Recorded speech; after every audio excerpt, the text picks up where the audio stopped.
오늘 이 아침에 우리에게 주시는 말씀은 에베소서 1장 1절 2절입니다. 에베소서 1장 1절 2절 봉독해 드리겠습니다. 하나님의 뜻으로 말미암아 그리스도 예수의 사도된 바울은 에베소에 있는 성도들과 그리스도 예수 안에 있는 신실한 자들에게 편지하노니 하나님 우리 아버지와 주 예수 그리스도로부터 은혜와 평강이 너희에게 있을지어다. 아멘. 우리의 신앙이 나무라고 한다면 그 나무가 뿌리를 내림으로 곱게 자라나서 풍성한 열매를 맺게 돼요. 하나님께서 여러분들에게 열매를 기대하고 계신다는 사실을 여러분 알고 계십니까? 사람들은 꽃을 좋아하지만 우리 하나님은 열매를 좋아하셔요. 성경에는 꽃에 대한 이야기가 20번 정도 나온다면 열매에 대한 이야기는 100번 넘게 나와요. 성경은 열매로 시작해서 열매로 끝을 맺고 있어요. 창세기 1장에서 보면 열매 맺는 나무로 시작해서 요한계시록 22장에 보시면 생명나무의 열매다라고 끝을 맺고 있습니다. 나무에 존재하는 이유는 바로 열매를 맺기 위해서인 거예요. 우리가 존재하는 이유도 마찬가지입니다. 마찬가지로 열매를 맺기 위한 거예요. 그런데 그 열매가 은혜로부터 나오는데 하나님이 우리에게 베풀어 주신 은혜는 늘 풍성한 거예요. 그것은 성경은 은혜가 넘친다라고 이렇게 표현해 놓았어요. 이사야 66장 12절에 여호와께서 말씀하시되 보라 내가 그에게 평강을 강같이 그에게 문나라의 영광을 넘치는 시내같이 주리리라고 말씀해요. 이 말씀에 나오는 평강을 강같이 영광을 넘치는 시내같이 주리라는 말씀도 하나님께서 우리에게 베풀어 주시는 은혜의 크기를 말씀하고 있는 거예요. 하나님의 은혜가 우리에게 차고 넘친다고 하는 말씀이죠. 에베소는 사도 바울이 감옥에서 쓴 옥중서신 중에 한 권입니다. 바울이 로마의 차가운 지하 감방에서 이런 하나님의 풍성한 은혜를 증거하고 있는 말씀을 기록했다고 하는 사실이 참으로 대단하다라고 생각해요. 그래서 그런지 몰라도 에베소서에 보면 은혜라고 하는 단어가 많이 기록이 되어 있어요. 무려 12번이나 나와 있어요. 우리 같으면 감옥 안에서 어떻게 은혜를 노래할 수가 있겠습니까? 지금 감옥 안에서 지내는 것도 힘들어 죽겠는데 은혜, 영광, 충만, 풍성이라고 하는 말들이 입에서 쉽게 나올 수 있겠느냐는 거예요. 뭐가 그렇게도 행복해서 하나님의 은혜가 충만하다, 하나님의 은혜가 풍성하다라고 하는 고백을 연발할 수 있겠느냐는 것입니다. 에베소에서 말씀하고 있는 넘치는 은혜가 무엇인지 좀 더 차원 높게 한번 생각해 보십시다. 에베소 1장 2장은 하나님이 예수 그리스도 안에서 우리를 위해서 행하신 은혜라고 하는 이야기예요. 그 구원의 핵심을 이야기하고 있어요. 또 3장 4장은 우리가 교회 안에서 경험하게 되는 은혜입니다. 교회는 우리가 예수 그리스도 안에서 계속해서 자라나는 성장과 훈련을 이야기하고 있습니다. 5장 6장은 우리가 세상에 살면서 경험하게 되는 하나님의 은혜를 이야기해요. 가정 안에서, 직장 안에서, 사람과 사람의 관계 속에서, 심지어는 마귀와 싸우는 영적인 현장에서 우리가 어떻게 넘치는 하나님의 은혜를 경험할 수 있는가에 대한 내용을 다루고 있는 거예요. 거기에 대한 핵심이 바로 승리라고 하는 말씀입니다. 바로 에베소서를 시작하는 서두에서 말문 열기 위해서 그냥 안녕하세요라고 인사 정도로 하는 게 아니에요. 이 짧은 두 구절 속에서 바울은 에베소에서 가장 강조하고 싶은 매우 중요한 주제를 우리에게 던져주고 있는 거예요. 이게 바로 오늘날 하나님을 믿는 우리가 과연 누구냐라고 하는 본질이에요. 나는 누구냐라고 하는 본질입니다. 나를 누구라고 생각하느냐는 거예요. 세상에서 내가 누구냐라고 묻는 게 아니에요. 예수 그리스도 안에서 내가 누구냐라고 하는 말씀이에요. 혹시 이런 시를 읽어본 적 있는지 모르겠어요. 나태주 시의 불꽃이라고 하는 시예요. 아주 짧은 시인데 자세히 보아야 예쁘다. 오래 보아야 사랑스럽다. 너도 그렇다. 이런 시예요. 여기서 보면 시인이 지나가는 길에 길가에 자라 있는 들꽃이 무척 아름답게 본 거예요. 처음에는 별것도 아닌데 보면 볼수록 아름답다는 거예요. 한낱 풀꽃도 자세히 보면 이렇게 아름다운 것처럼 사람도 마찬가지라는 거예요. 여러분, 우리는 예수 그리스도 안에서 참으로 귀한 존재라고 하는 말씀이에요. 오늘 바울이 말씀하고 있는 우리는 과연 누구입니까? 과연 어떤 사람입니까? 그 첫째는 바울이 우리를 가르쳐주는 성도다라고 하는 말씀이에요. 하나님의 뜻으로 말미암아 그리스도 예수의 사도 된 바울은 에베소에 있는 성도들과 그리스도 예수 안에 있는 신실한 자들에게 편지하노니 라는 1절의 말씀. 여기서 바울은 에베소 교회의 성도들을 가르쳐서 성도다라고 표현하고 있어요. 성도가 무슨 뜻입니까? 거룩한 무리다라고 하는 뜻이에요. 내가 거룩하니 너희도 거룩하라고 하는 말씀이 있는데 그런 거룩한 사람이라는 거예요. 그렇다면 우리는 어떻습니까? 여러분은 지금 거룩한 성도들이 맞습니까? 제가 이렇게 말씀을 드리니까 벌써부터 자신 없어 하는 분들이 속으로 이렇게 응물해요. 거룩한 성도라고? 나는 별로 거룩하지 않는데. 거룩하다고 하는 말은 죄를 안 짓고 깨끗하게 사는 사람을 말하는 것 아닌가요? 그렇다면 나는 아닌데 나는 별로 거룩하지 않거든. 속으로 이렇게 말하고 싶은 분이 있을지도 모르겠어요. 물론 그것이 어느 정도는 겸손함을 표시할 수도 있어요. 하지만 바울이 에베소 교회 성도들에게 너희들은 성도다라고 말할 때 과연 그런 의미로 말씀하고 있을까요? 만약에 그렇다면 에베소 교회 성도들은 모든 면에서 정말로 탁월한 성도들이 되어야 돼요. 그런데 실제로 보면 에베소 교회 성도들은 그렇게 살지 못했어요. 우리가 알고 있는 성인들처럼 목숨 바쳐서 순교하거나 평생 기도하고 다른 사람들을 위해서 나를 희생하는 사람들이 아니었다는 거예요. 에베소 지역을 지금 터키 서쪽 해안, 옛날에 소아시아다라고 이야기해요. 에베소 지역이 로마 시대에는 상당히 큰 많은 유족들이 남아있는 도시예요. 드레안, 도미치안, 하드리안 같은 형제의 신족도 그대로 남아있는 곳이에요.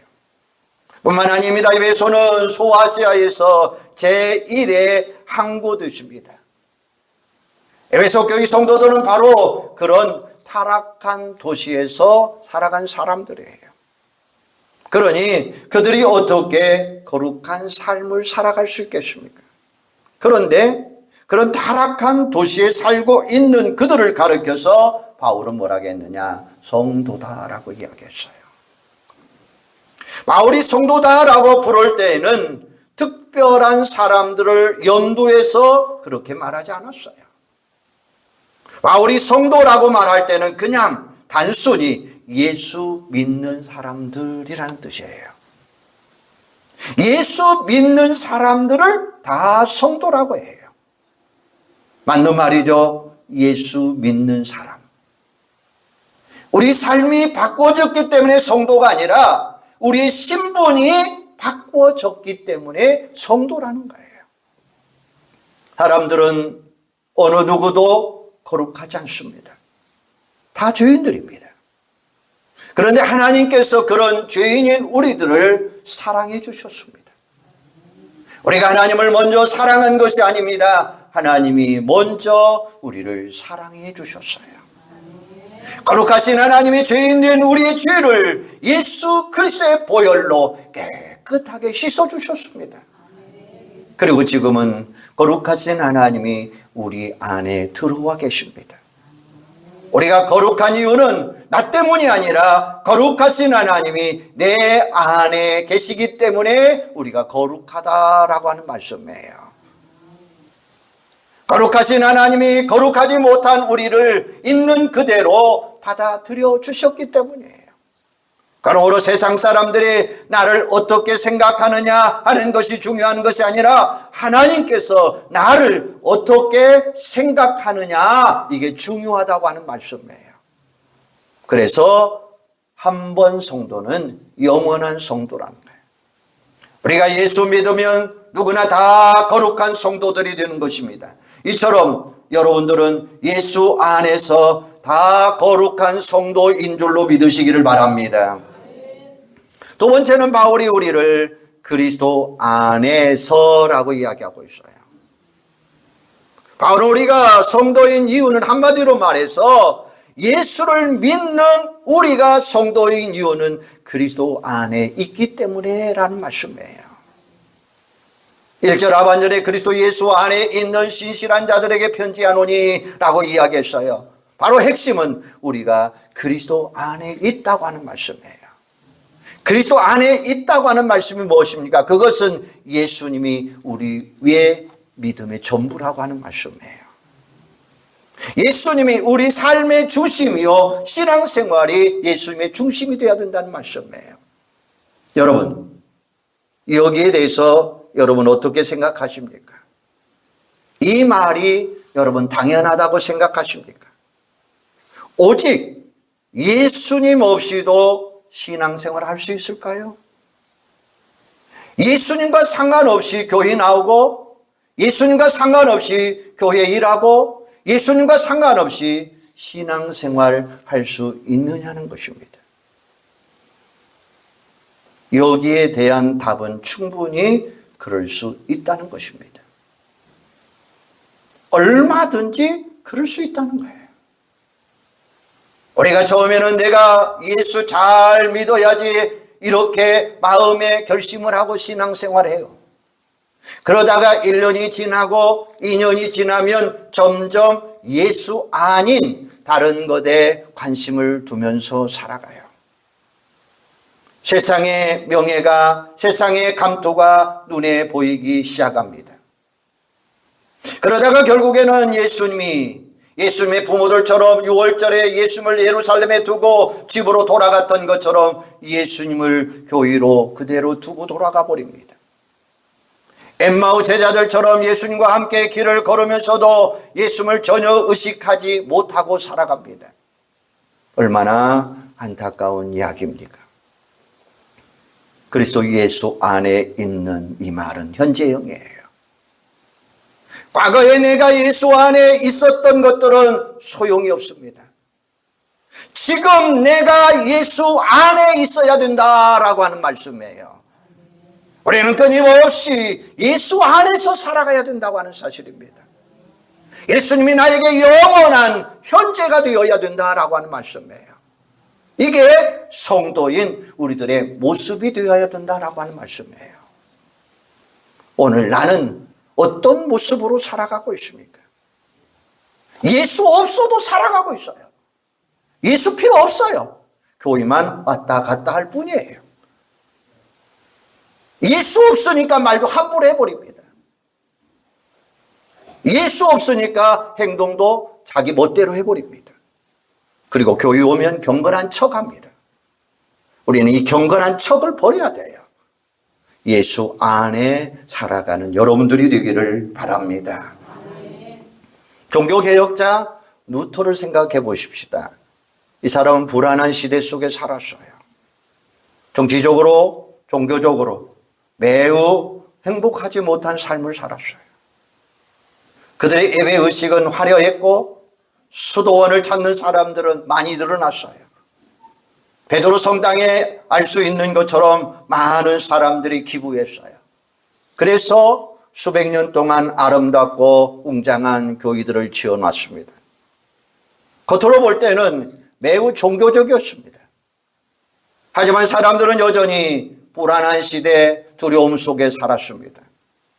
당시 시대가 그랬어요. 당시 교인은 매우 엄격했고 뭐 하나라도 잘못하면 엄격하게 벌을 주었습니다. 루터가 쓴 글을 보면 이런 글이 있어요. 어릴 때 호두 한 개를 훔쳤다가 어머니가 얼마만큼 종아리를 많이 때렸는지 피가 날 정도로 때렸다는 거예요. 아버지에게 매를 안 맞으려고 집을 나간 적도 있다는 거예요. 바로 그 당시의 분위기를 이야기하고 있습니다. 믿음이 좋다고 말하는 부모님들이 대부분 그랬어요. 학교 교육도 엄중했습니다. 무서웠습니다. 교회가 천국보다는 지옥의 공포 속에 살아갈 정도로 강조되고 있는 모습이었습니다. 하나님을 자비로운 분이 아니라 잘못에 대해서 무조건 추궁하는 엄한 하나님이라고 가르쳤습니다. 이게 바로 젊은 루터가 직면했던 그 당시의 상황들이라는 거예요.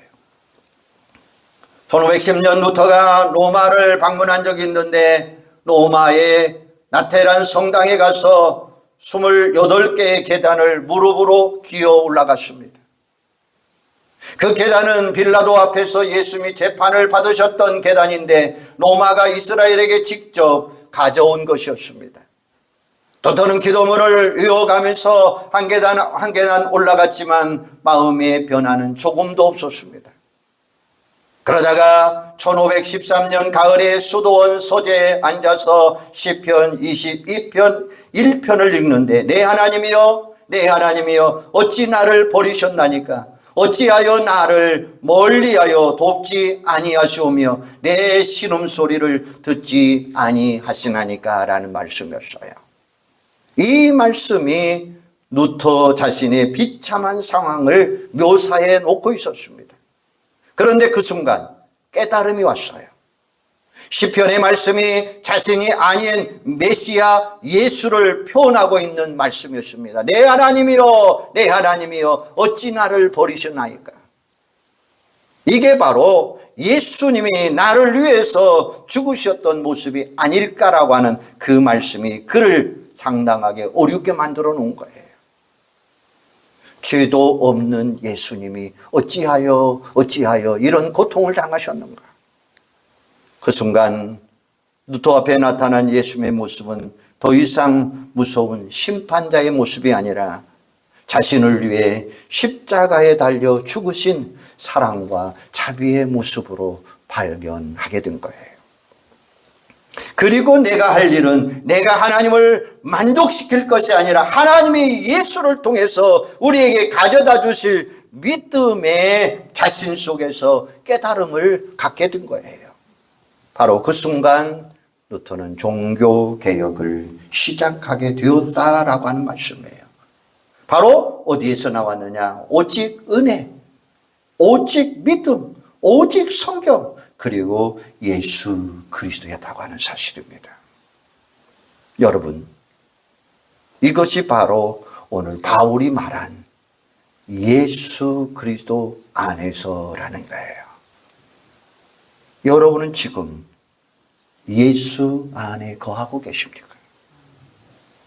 아무리 열심히 기도하면서 자신의 의를 쌓아도 불안하고 두려웠던 루터가 그때부터 오로지 예수만 의지하고 살았습니다. 그리고 종교개혁을 성공시켰어요. 그때 나온 찬송이 바로 내 주는 강한 성이요라고 하는 찬송이에요. 여러분은 어떻습니까? 우리가 예수 안에 있으면 무엇이든지 할 수 있다는 사실을 믿습니까? 예수 밖에서 내가 하나님을 기쁘시게 하겠다고 하면 그때부터 나는 힘든 신앙생활이 되는 거예요. 예수는 우리에게 강한 성이 되십니다. 우리가 다른 힘을 의지하면 우리는 패할 수밖에 없습니다. 그런데 힘 있는 장수가 나와서 날 대신하여 싸워주시겠다고 말씀하고 계셔요. 그 장수가 바로 누구냐? 예수 그리스도라고 하는 말씀이에요. 이 예수 안에서 확실하게 믿고 거하는 은혜가 여러분에게 넘치기를 주님의 이름으로 축원합니다. 세 번째, 바울이 우리에게 말하는 것은 더 큰 은혜가 필요하다라는 말씀이에요. 은혜는 예수 안에 있는 자들에게 공급해 주시는 말씀이에요. 2절에 보면 하나님 우리 아버지와 주 예수 그리스도로부터 은혜와 평강이 너에게 있을지어다. 은혜와 평강이에요. 이 말씀은 바울 서신에서 거의 빠지지 않고 있어요. 바울이 쓴 13권의 서신수 서도에 보면 항상 등장하고 있는데 은혜와 평강, 이 순서는 바꿔지지도 않아요. 항상 은혜가 먼저 나오고 평강이 뒤에 나와요. 왜 그럴까요? 우리에게 은혜가 먼저 와야 그 다음에 평강이 찾아오기 때문입니다. 은혜는 믿음의 뿌리라고 한다면 평강은 믿음의 열매예요. 은혜는 믿음의 시작이고 평강은 믿음의 결과입니다. 은혜는 하늘에서 내려오고 평강은 땅에서 우리에게 누리는 것입니다. 은혜는 받는 축복이고 평강은 누리는 축복이에요. 그런데 우리에게 왜 평강이 없습니까? 우리에게 왜 은혜가 없습니까? 우리에게 은혜가 찾아오면 어떻게 합니까? 반드시 평강은 찾아오게 되어 있다고 하는 사실이에요. 로마서 5장 9절에 보면 그러면 이제 우리가 그의 피로 말미암아 의롭다 하심을 받았으니 더욱 그 은혜로 말미암아 진노하심에서 구원을 받았으니 17절에 보면 한 사람의 범죄로 말미암아 사망이 그 사람을 통하여 왕노릇 하였은즉 더욱 은혜라. 20절에 보면 죄가 더한 곳에 은혜가 더욱 넘치리라. 할렐루야. 은혜가 더욱 넘친다라고 하는 이야기, 은혜를 강조하고 있는 거예요. 죄는 그냥 죄일 뿐이에요. 하지만 은혜는 더욱이라고 하는 표현을 쓰고 있어요. 죄보다 은혜가 더 클 때에 우리가 죄를 이길 수 있습니다. 그런데 우리는 죄 아래 있든지 은혜 아래 있든지 둘 중에 하나를 선택해야 돼요. 우리가 죄의 다스림 속에서 벗어나려면 더욱 은혜 안에 머물러 살아가야 된다고 하는 사실이에요. 디모데전서 1장 15절에 보면 자신의 죄인됨을 뭐라고 고백합니까? 죄인 중에 내가 괴수다라고 이야기해요. 바로 재미있는 것은 바울이 자신의 과거를 고백하면서 내가 전에는 비방자요, 박해자요, 폭행자였다라고 이야기해요. 그런데 그 다음에 나오는 고백이 과거에 나는 그런 죄인이요라고 말하고 있다고 하는 사실이에요.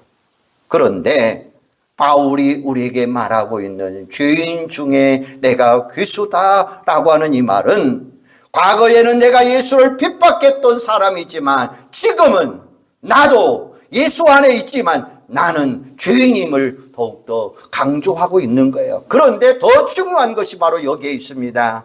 바울이 지금도 자신이 죄인이라고 말하고 있지만 바로 그 앞에 나오는 14절에서 뭐라고 이야기했느냐? 우리 주의 은혜가 그리스도 안에 있는 믿음과 사랑과 함께 넘치도록 풍성하니라. 할렐루야. 바로 예수 안에서라고 하는 말씀이에요. 바울은 자신의 죄를 먼저 이야기한 것이 아니라 하나님의 은혜라라고 하는 말씀이에요. 그리고 죄에 대해서 단순히 나는 죄인이라고 말하는 것과 달리 은혜를 말할 때 주의 은혜가 풍성하게 넘쳐났다라고 말씀하고 있어요. 이게 바로 우리에게 중요하다고 하는 사실이에요. 신앙생활에서 우리가 죄인임을 고백하는 것도 중요하지만 그보다 더 강하게 인정하고 주장해야 될 고백이 있습니다. 한번 따라서 해주시죠. 나는 죄인이다.